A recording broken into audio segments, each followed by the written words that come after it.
Hello, good evening students. और कैसे हैं आप लोग? हाँ जी, आज हमारा टॉपिक है plant tissue culture. Very very important topic बेटा। हाँ जी, तो प्लांट टिश्यू कल्चर बेसिकली है क्या? सबसे पहले कि जितने भी कन्वेंशनल मेथड थे, जब वो इनसफिशिएंट होने लग गए, वो हमारी रिक्वायरमेंट को जब कंप्लीट नहीं कर पा रहे थे, तो हम किसकी तरफ जो है मुड़े, हमने अपने आप को किसकी तरफ मुड़ाया? That is known as the plant tissue culture. So plant tissue culture came into existence in after 1950s. ठीक है ना? So plant tissue culture, basically plant tissue culture came in existence after 1950s. तो 1950s के बाद में जो है ये नेचर के अंदर आपको देखने को मिला plant tissue culture. Basically plant tissue culture होता क्या है, ठीक है, वो हम देख लेते हैं। Plant tissue culture is a technique of growing plant in aseptic condition.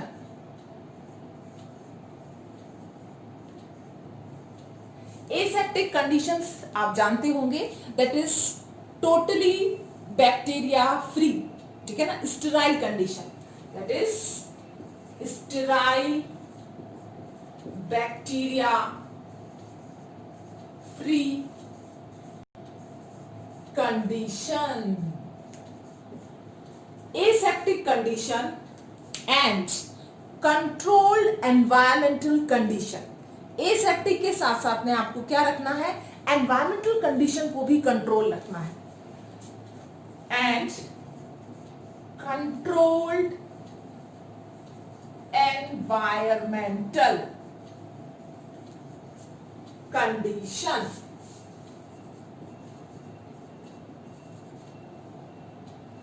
In vitro.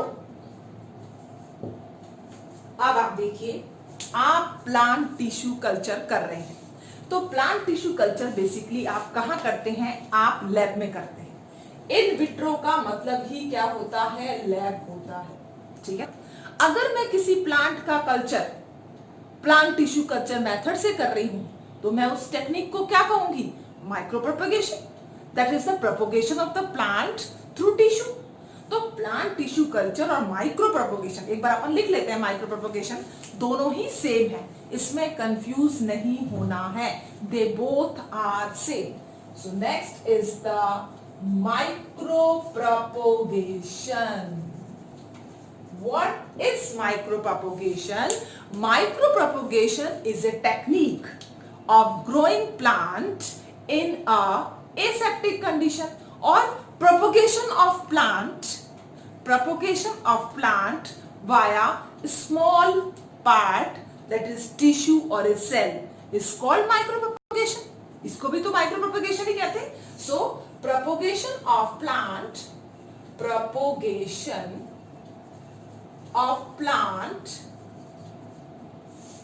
through tissue or cell is called micropropagation. भाई, जब आप एक सेल से पूरा का पूरा प्लांट बना लोगे, तो आप उसको टेक्निक को क्या कहोगे? माइक्रोप्रोपगेशन। तो हुआ ना टिश्यू कल्चर और माइक्रोप्रोपगेशन एक ही चीज, तो इसमें कंफ्यूज नहीं होना, दे बोथ आर सेम, ठीक है, पहली बात। अब ये टेक्निक किसके पास में है? प्लांट के पास में, एनिमल के पास में नहीं है।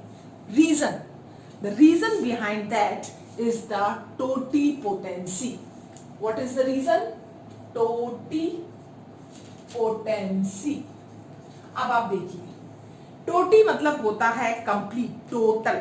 हम इसको क्या कहेंगे? टोटल। पोटेंसी मतलब to grow into a whole plant, ठीक है ना, पूरा प्लांट बना रहा है, प्लांट डेवलपिंग। पोटेंसी है, पावर है, ठीक है। तो अब आप देखिए, अगर कोई सेल प्लांट का एक पूरा का पूरा प्लांट बना दे, तो उस पावर को क्या कहते हैं हम? totipotency. Totipotency is a formation of whole plant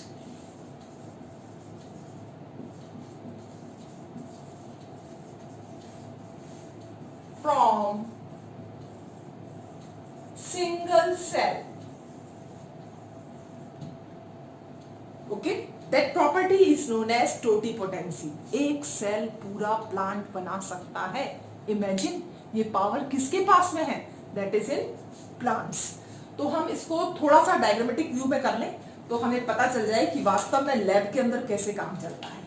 तो हम किसका एग्जांपल लें? हम एग्जांपल लेते हैं कैरेट का. कैरेट हेल्दी रहती है. ये इसकी ग्रीन मार्कर से हम लगाते हैं इसकी लीव्स, ठीक है ना. तो ये इसकी क्या है? ग्रीन लीव्स है. और ये आपकी रेड क्या है? Carrot. What is this? This is carrot. अब इस कैरेट को हमें खाना है और हमें बहुत सारे प्लांट बनाने हैं. छोटा सा एक्सप्लांट लेंगे और बहुत सारे प्लांट बनाएंगे via plant tissue culture. Okay, so हम इसका लीफ वाला पार्ट, आपकी मर्जी है, आप चाहे तो ये वाला भी ले सकते हैं. इसके ये जो पूरा जो है रूट्स आपको दिख रही हैं, ये रूट या लीफ जो भी एज यू वांट, ठीक है. तो आप सबसे पहले क्या करेंगे? एक छोटा सा पार्ट लेंगे इसका, ठीक है. आपने इसके छोटे से पार्ट को लिया, ये वाला लीफ वाला जो पार्ट है आपने लिया और आपने इसको लीफ वाले पार्ट को क्या कर दिया? कल्चर करने के लिए आप ले गए. तो the part of the plant which is used for the micropropagation is known as explant. अब मैं इसको क्या कहूंगी? मैं इसको अब लीफ नहीं कहूंगी, अब मैं इसको क्या कहूंगी? Explant. So this is what explant. Explant is the part of plant which is used for the propagation of plant or a tissue culture technique. Part of plant used in tissue culture और simply आप इसको micro propagation भी कह सकते हो. और micro propagation, ठीक है, that is known as the explant. अब इस एक्सप्लांट को मैं ले रही हूं और लेने के बाद में मैंने क्या करा? सबसे पहले मैं इसको क्या करूंगी? वॉश करूंगी, स्टेराइल करूंगी, बैक्टीरिया फ्री करूंगी, ठीक है ना. तो ये जो प्लांट है इसको मैंने डिप कर दिया किसके अंदर? स्टेलाइज सॉल्यूशन के अंदर.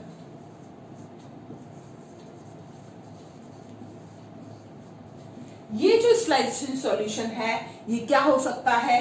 ये हो सकता है आपका 70% इथेनॉल, और आपको मालूम है इसके अंदर सारे बैक्टीरिया मर सकते हैं. और ये हो सकता है sodium hypochloride,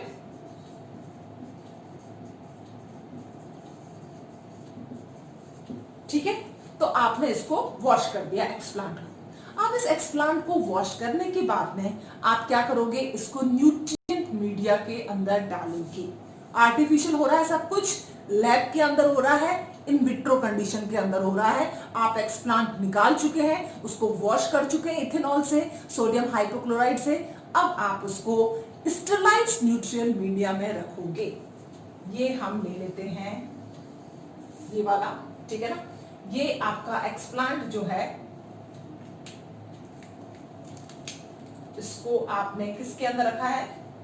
that is the nutrient media. ये जो न्यूट्रिएंट मीडिया आपको दिख रहा है, ये न्यूट्रिएंट मीडिया, इसके अंदर हम क्या क्या लेंगे?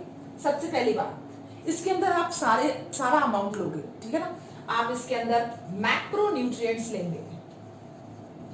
फॉर एग्जाम्पल मैक्रो न्यूट्रिएंट्स के एग्जाम्पल जैसे कि आप सोडियम ले रहे हैं, पोटाशियम ले रहे हैं, ठीक है ना. सोडियम पोटाशियम की बात कर रही हो. एनपीके खादी ले लेते हैं अपन, ठीक है. Nitrogen, phosphorus and potassium. तो एनपीके ये मैक्रो न्यूट्रिएंट्स आपने लिए. अब हम इसके अंदर कुछ माइक्रो न्यूट्रिएंट्स भी डाल दें, लाइक जिंक, आयरन, हमने वो भी डाल दिया. अब हम इसमें कार्बन सोर्स भी दे देते हैं, ठीक है ना. कार्बन सोर्स के लिए आपने क्या लिया, सुक्रोज। सुक्रोज से अच्छा क्या कार्बन सोर्स मिलेगा, आपको कार्बन सोर्स भी मिल गया। अब इस न्यूट्रिएंट मीडिया के अंदर आपका एक्सप्लांट बहुत इजीली, बहुत अच्छे से ग्रो करेगा और क्या बनाएगा, कैलस। क्या बनाएगा ये, that is the undifferentiated mass of cell. ये क्या बन गया है, कैलस। दिस इज व्हाट, ये बन गया आपका कैलस। तो कैलस बेसिकली क्या है, undifferentiated mass of cell. Undifferentiated mass of cell. अब आप देखिए, undifferentiated mass of cell basically अभी तक इसके अंदर कोई डिफरेंशिएशन यानी कि डिवीजन ऑफ लेबर नहीं हुआ है। अब आप इस चीज को नोट करो, एक क्या था डिफरेंशिएटेड और उससे वापस क्या हुआ है, यहां पर अनडिफरेंशिएटेड सेल बना है। अगर डिफरेंशिएटेड से अनडिफरेंशिएटेड मास ऑफ सेल बनता है, इस प्रोसेस को हम क्या कहते हैं, डी डिफरेंशिएशन। क्या कहते हैं बेटा, that is D differentiation. Differentiated से अनडिफरेंशिएटेड बना, यही प्रोसेस किस में हो रहा है, इस कैरेट से इसके अंदर, ठीक है ना। दैट इज डिफरेंशिएटेड से क्या बन रहा है, अनडिफरेंशिएटेड। इट मींस ये कौन सा प्रोसेस कर रहा है, डी डिफरेंशिएशन। आपको कैलस मिल चुका है, इतने सारे सेल्स हैं, जितना कैलस ग्रो करेगा ना उतने ही आप नंबर ऑफ सेल्स के जो क्या बना सकते हो, प्लांटलेट्स बना सकते हो, प्लांट्स बना सकते हो। इसी को कहते हैं माइक्रो प्रोपगेशन। अब आपने क्या करा, इस कैलस में से ये जो हर एक आपको नजर आ रहा है, ये बेसिकली क्या है, मैं इसमें से एक ले लेती हूं, ये आपका क्या बन जाएगा, एम्ब्रियोइड्स, ठीक है ना। ये इसको मैं क्या कहूंगी, दिस इज व्हाट,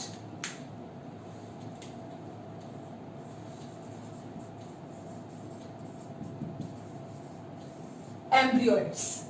एम्ब्रियोइड्स क्या है, ये एम्ब्रियो जो बना है ये फ्यूजन ऑफ मेल गैमेट या फीमेल गैमेट से नहीं बना है, ठीक है ना। तो ये कैसा है, somatic zygote. This is what, somatic zygote. तो मैं इसको क्या कह सकती हूं, सोमेटिक जाइगोट कह सकती हूं, ठीक है ना, क्लियर। तो बेसिकली एम्ब्रियोइड जो है बिना फ्यूजन के बन गया, एक सोमेटिक सेल जो है वो पूरा प्लांट बनाएगा।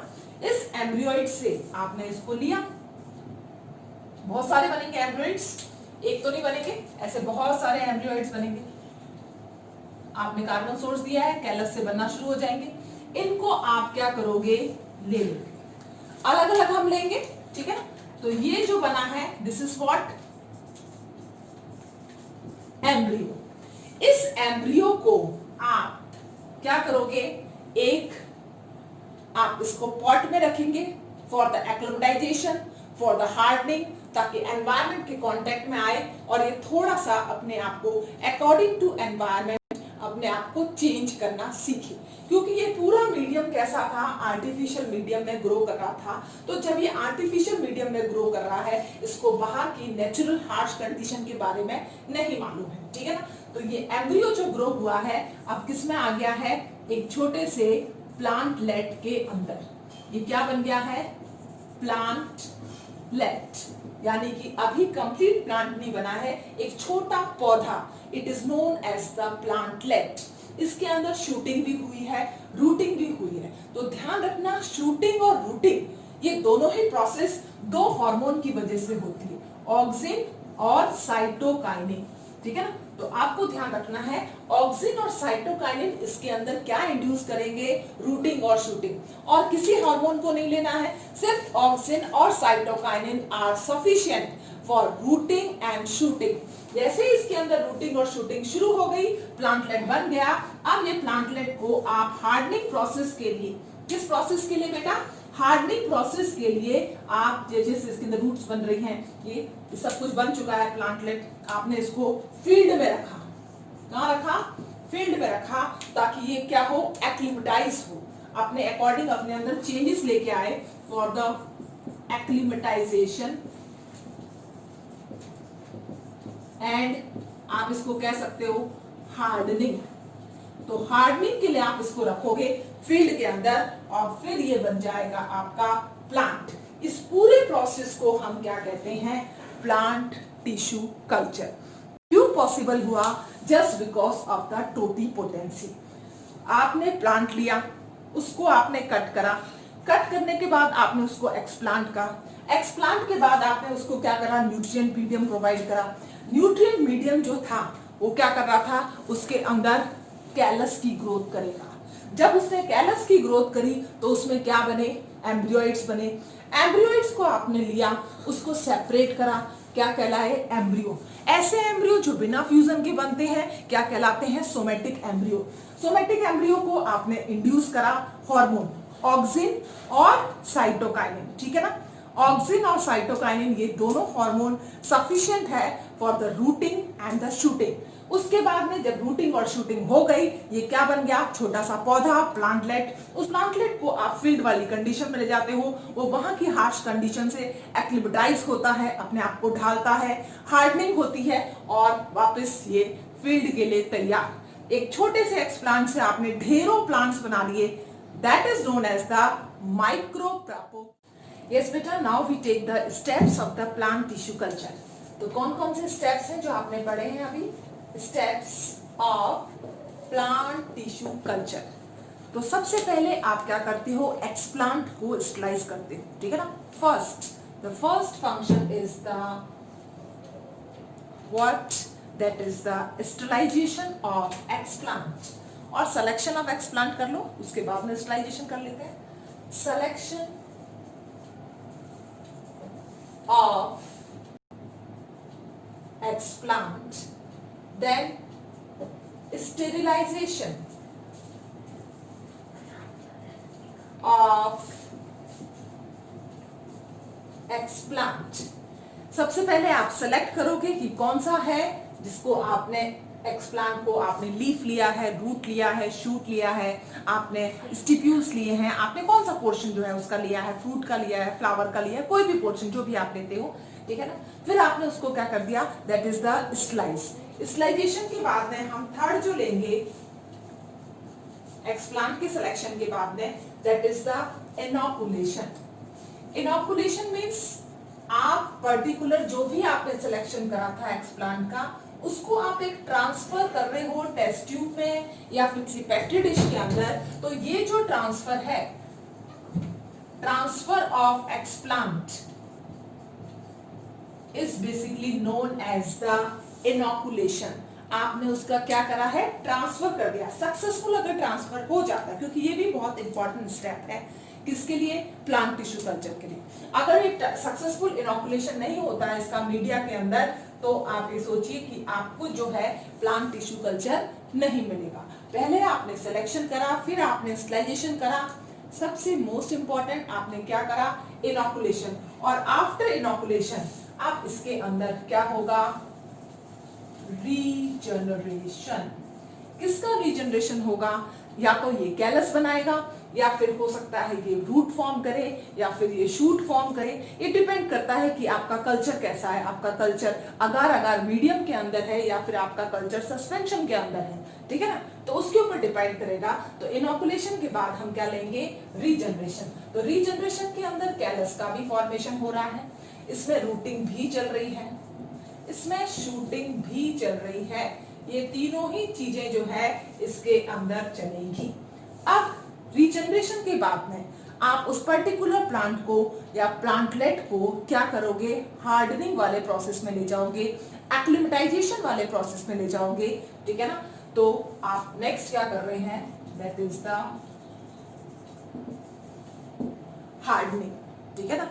अब हार्डनिंग जब पूरी हो जाती है तो वो सबसे इंपॉर्टेंट स्टेप है कि अब प्लांट जो है फील्ड में जाने लायक बन चुका है, ठीक है ना। तो पहला स्टेप हुआ आपका सिलेक्शन, दूसरा स्टेप हुआ स्टरलाइजेशन, तीसरा स्टेप हुआ आपने उसको ट्रांसफर कर दिया किसके अंदर, एक्सप्लांट के अंदर, चौथा स्टेप हुआ आपका रीजनरेशन, और पांचवा जो आपका हुआ है दैट इज द हार्डनिंग, और अब किसमें आ गया है वो फीड ट्रांसफर। ठीक है ना, तो ये कुछ 6 स्टेप्स हैं जो आपको मालूम होने चाहिए, किसके हैं, प्लांट टिश्यू कल्चर के। एक और बात, अब यहां से जितने भी आप एम्ब्रियो लेते हो दैट इज द एम्ब्रियोइड्स, जिसे आपने कहा था embryoids, that is what basically embryo. Embryo क्या है, they are all soma clones, एक ही जैसे तो है, किसी में कोई चेंज नहीं है, सबका जेनेटिक मेकअप क्या है, एक ही है। ठीक है ना, तो इस तरह के प्लांट्स जिनका जेनेटिक ओरिजिन जो है किसी एक एक्सप्लांट से हो रहा है, आप उसको क्या कहोगे, सोमा क्लोनल प्लांट्स, उसमें कोई वेरिएशंस नहीं आते। तो एम्ब्रियोइड्स जो है बेसिकली क्या है, somatic embryo, and all the somatic embryo are soma clonal. Soma clonal means they have no variation, they are clones of that particular explant, no variation, इसके बीच में आपको कभी भी वेरिएशन नहीं मिलेगा, they are genetically similar, no variation means genetically similar। ये क्या होते हैं, कभी भी इनके अंदर वेरिएशन नहीं आता। ये सोमा क्लोन्स जो हैं ये क्या हैं, बेसिकली जेनेटिक सिमिलर होते हैं, एक दूसरे का जो है इनका जो क्या कहते हैं जेनेटिक मेकअप जो है वो क्या होता है, बिल्कुल सेम। तो ये कुछ स्टेप्स थे किसके, प्लांट टिश्यू कल्चर के। Yes, next is the explant. Explant को आप किसमें कल्चर करते हो, if you culture explant in solid medium, ठीक है, अगर आप सॉलिड मीडियम ले रहे हो, जैसे कि आप ले रहे हो अगार अगार, तो ये कैसा कल्चर हो गया है, that is known as the callus culture. ठीक है, लेकिन अगर आप इसको लिक्विड मीडियम के अंदर कल्चर करते हो, लिक्विड मीडियम में आप ले रहे हो, इसको कल्चर कर रहे हो, तो आप इसको क्या करोगे, क्या कहोगे, सस्पेंशन मीडियम। ठीक है, तो इसके अंदर आपको टेस्ट ट्यूब के अंदर बहुत सारे जो हैं आपको क्या कहते हैं एम्ब्रियोइड्स जो है इस तरह से जो है मिलेंगे। ठीक है ना, कैलस एक मास नहीं बनेगा, ये एक लिक्विड के अंदर क्या है, बहुत सारे एम्ब्रियोइड्स हैं। ठीक है, this is known as suspension culture. अगर इस तरह का कल्चर है तो सस्पेंशन के अंदर है, तो this is known as the suspension culture भी कह सकते हो आप इसे। लेकिन अगर वो किसी मीडियम के अंदर है, for example this one having a petri dish which contains an agar agar which is what a gel like material. ठीक है ना, इसके अंदर अगर आप ग्रो कर रहे हो तो आप इसको क्या कहोगे, कैलस। ये क्या है, एगार, एगार सॉलिड है और ये कैलस। ठीक है, तो आप इस चीज का ध्यान रखें कि एक्सप्लांट आप किस में ग्रो कर रहे हैं, सॉलिड मीडियम में कर रहे हैं कि लिक्विड मीडियम के अंदर कर रहे हैं। तो लिक्विड मीडियम के अपने अलग बेनिफिट है, सॉलिड मीडियम के अपने अलग बेनिफिट है। Clear? Yes, next is the somatic hybridization. Somatic hybridization basically बेटा क्या होता है,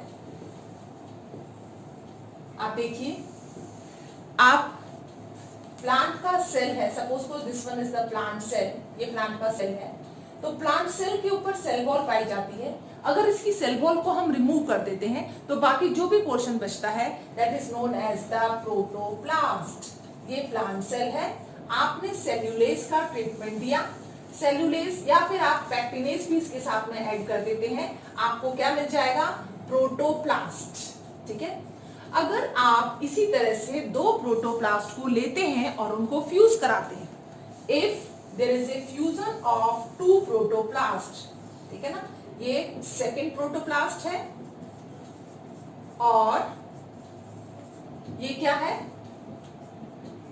फर्स्ट प्रोटोप्लास्ट।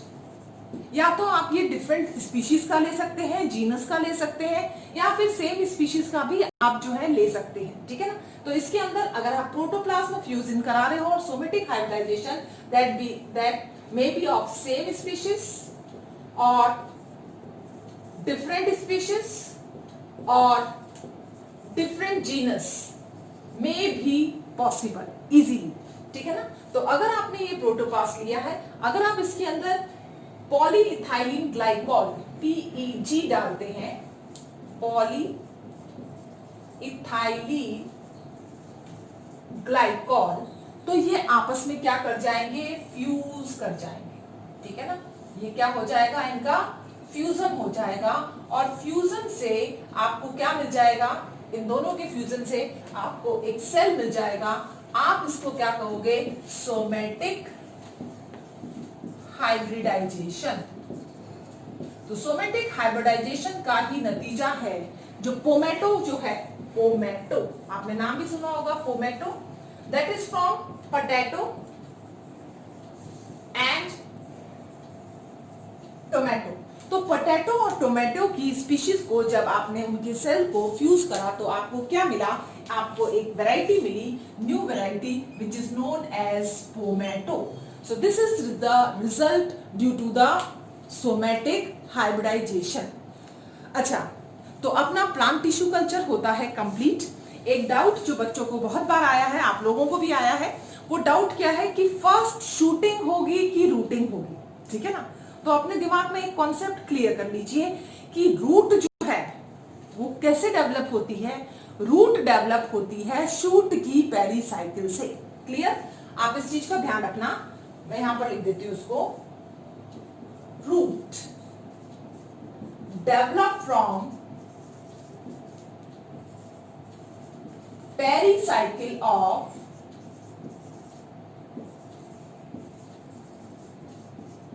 शूट, ठीक है। तो जब तक शूट नहीं डेवलप होगी तो रूट डेवलप ही नहीं हो सकती। तो जितने भी प्लांट टिश्यू कल्चर हैं उनका सबका मेन मोटो क्या होता है, that is the induction of shoot first. Clear, सबसे पहले क्या आएगी, शूटिंग आएगी, रूटिंग नहीं आ रही है। That is the induction of shoot first. तो जब तक शूटिंग नहीं होगी रूटिंग पॉसिबल ही नहीं है। क्लियर, तो दिमाग में ये चीज फिट कर लेना पहले से ही कि भाई रूट जो है वो पेरिसाइकिल से डेवलप हो रही है। तो जब रूट पेरिसाइकिल से डेवलप हो रही है, ऑब्वियसली क्या होगा, उससे आगे जाके क्या बनेगा, शूट पहले बनेगी तभी तो उसमें से रूट निकलेगी। अगर शूट बनती नहीं है तो रूटिंग कहां से होगी। तो दो ही हार्मोन है, टिश्यू कल्चर सिर्फ दो ही हार्मोन को यूज ले रहा है, और वो कौन से हार्मोन है, that one is the auxin and other is the cytokinin. बहुत बार क्वेश्चन आया है, ये ध्यान रखना, नीट का फेवरेट क्वेश्चन भी है, साइटोकाइनिन। ये दोनों ही हार्मोन्स हैं, इन्हीं के रेशियो को हम चेंज करके लेते हैं, चाहे हमें शूटिंग करनी हो चाहे हमें रूटिंग करनी हो। कभी किसी एक हार्मोन का कंसंट्रेशन हम इंक्रीज कर देते हैं, कभी किसी का डिक्रीज कर देते हैं, लेकिन फर्स्ट क्या होगी, शूटिंग होगी। और कौन से टू हार्मोन्स जो हैं शूटिंग और रूटिंग इंड्यूस कर रहे हैं, that is the auxin and cytokinin, ठीक है। तो ये वाले क्वेश्चंस आपके गलत नहीं होने चाहिए। आप इस चीज का ध्यान रखें कि पहले शूट बनेगी तो शूट की पेरिसाइकिल से क्या बनेगी, रूट बनेगी। और दो हार्मोन्स जो शूटिंग और रूटिंग के लिए चाहिए, जिनका लेवल आप चेंज कर करके क्या कर रहे हो, अपने आप शूटिंग और रूटिंग करा रहे हो, that is only the two hormones, auxin and cytokinin. Now in the last we take the applications of plant tissue culture. तो क्या क्या एप्लीकेशंस है प्लांट टिश्यू कल्चर की। The number one application, number one advantageous feature is production of disease-free plant. सबसे important है, that is production of disease-free plant. Production of disease-free plant from diseased plant, from diseased plant via that is known as the shoot tip meristem. Via shoot tip meristem. तो shoot tip meristem basically क्या होता है, आपको मालूम होगा कि meristem जो है सबसे ऊपर वाला पार्ट, ये वाला जो ग्रोइंग पार्ट होता है that is known as the meristem part. अगर आप शूट का मेरिस्टम पार्ट लेते हैं, ये वाला पार्ट लेते हैं, और इस मेरिस्टम का अगर आप कल्चर कराते हैं, ठीक है ना, तो मेरिस्टम के कल्चर के अंदर आपको कभी भी कोई भी पैथोजन नहीं मिलेगा, इवन वायरस जैसा पैथोजन भी आपको नहीं मिलेगा, because these meristem culture have meristematic cells and this meristematic cells have power of division and these are totally new cells. Okay तो इन न्यू सेल्स के अंदर कभी भी डिजीज जो है, पैथोजन जो सेल्स है वो नहीं आ सकते। तो अगर हम इसका मेरिस्टम कल्चर करेंगे, चाहे वो डिजीज, सपोज करो इसके अंदर डिजीज हो रखी है, कोई फंगस डिजीज है, कोई वायरल डिजीज है, वो डिजीज हो रखी है इस प्लांट के अंदर, लेकिन अगर आप इसके शूट टिप का कल्चर करोगे, तो मेरिस्टम का आप कल्चर करते हो, इस शूट टिप को आप लेते हो, तो आपको कभी भी उस मेरिस्टम कल्चर के अंदर मेरिस्टेमेटिक टिश्यू होने की वजह से आपको कोई भी डिजीज जो है, क्या कहते हैं, प्लांट जो है वो नहीं मिलेगा, ठीक है ना। तो आप डिजीज फ्री के लिए क्या करते हैं, मेरिस्टम कल्चर जो है वो करते हैं, डिजीज फ्री प्लांट। तो दिस इज वेरी इंपॉर्टेंट और नीट में बहुत बार इसके ऊपर क्वेश्चन आया हुआ है। Second important feature of the plant tissue culture, आप जर्म प्लाज्म कलेक्शन कर सकते हो, ऐसा कोई भी वेराइटी जो बहुत ही यूजफुल है, और उसका ये भी रहता है कि उसकी आइडेंटिटी को आपको बना के रखना है। उस वाइल्ड आइडेंटिटी को बना के रखने का एक सबसे अच्छा तरीका है कि आप क्या कर दो, जर्म प्लाज्म कलेक्शन, ठीक है ना। तो जर्म प्लाज्म कलेक्शन भी करते हैं हम, germ plasm collection of rare and important variety. किसके अंदर करेंगे हम, via cryo preservation. Cryo preservation आपको मालूम है कैसा प्रिजर्वेशन है, ये लो टेम्परेचर का, ठीक है ना, preservation at low temperature that is -190 degree centigrade, ठीक है ना, माइनस कितना सेंटीग्रेड होता है इसमें, कितना सेंटीग्रेड है, लिक्विड नाइट्रोजन की बात करते हैं, low temperature liquid nitrogen -196 degree centigrade, nitrogen -196 degree centigrade. तो -196 डिग्री सेंटीग्रेड पे भी हम क्या कर सकते हैं, कल्चर को अपने प्रोटेक्ट करके रख सकते हैं। तो जर्म प्लाज्म कलेक्शन जो है सबसे इंपॉर्टेंट कंट्रीब्यूशन है किसका, प्लांट टिश्यू कल्चर का, ठीक है। And now next, somatic hybridization जो प्रोसेस है जिसके थ्रू आपने पोमेटो बनाया है, ये भी किसका है application, that is plant tissue culture. So next application is somatic hybridization to form new useful plant breed। कोई भी नई प्लांट ब्रीड आप बनाना चाहते हैं, जैसे कि पोमेटो आपने बनाया है, ये आप क्या करोगे, कल्चर के थ्रू इसको मेंटेन कर रहे हो, तो ये एग्जांपल हो गया किसका, सोमेटिक हाइब्रिडाइजेशन। ये भी एक बेनिफिशियल पॉइंट है किसका, प्लांट टिश्यू कल्चर का, ठीक है। नेक्स्ट, ऐसे जो प्लांट्स हैं जिनके अंदर बहुत रेयर हैं और जिनके अंदर सेक्सुअल रिप्रोडक्शन नहीं होता है, उन प्लांट का कल्चर भी आप किसके थ्रू कर सकते हो, that is plant tissue culture. Okay, so rare plant in which sexual reproduction is not present, rare plant और plants in which sexual reproduction is not possible। और अगर आपको लार्ज नंबर ऑफ प्लांट्स चाहिए बहुत छोटे समय के अंदर, शॉर्ट पीरियड ऑफ टाइम में, आप किसके पास जाएंगे, plant tissue culture. Okay, so fifth one is production of large or multiple number of plants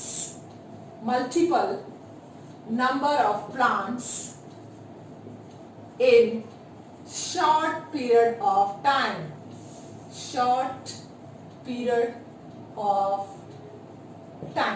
तो छोटे से समय के अंदर, बहुत ही कम समय के अंदर अगर आप ज्यादा कल्चर करना चाहते हो तो आप किसकी तरफ मोटिवेट होंगे?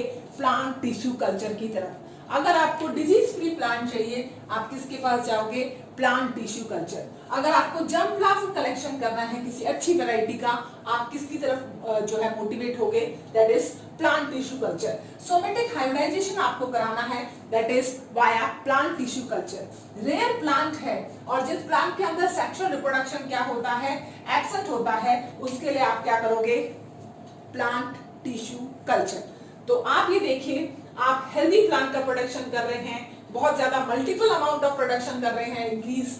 हम किसकी तरफ मोटिवेट हो रहे हैं? Plant tissue culture. So plant tissue culture जो है वो बहुत इंपॉर्टेंट है for the plant breeding. I hope so कि आपको ये आपको ये टॉपिक जो है समझ में आया होगा। ठीक है, अगर फिर भी कोई डाउट रह जाता है please ask in Telegram group. Thank you.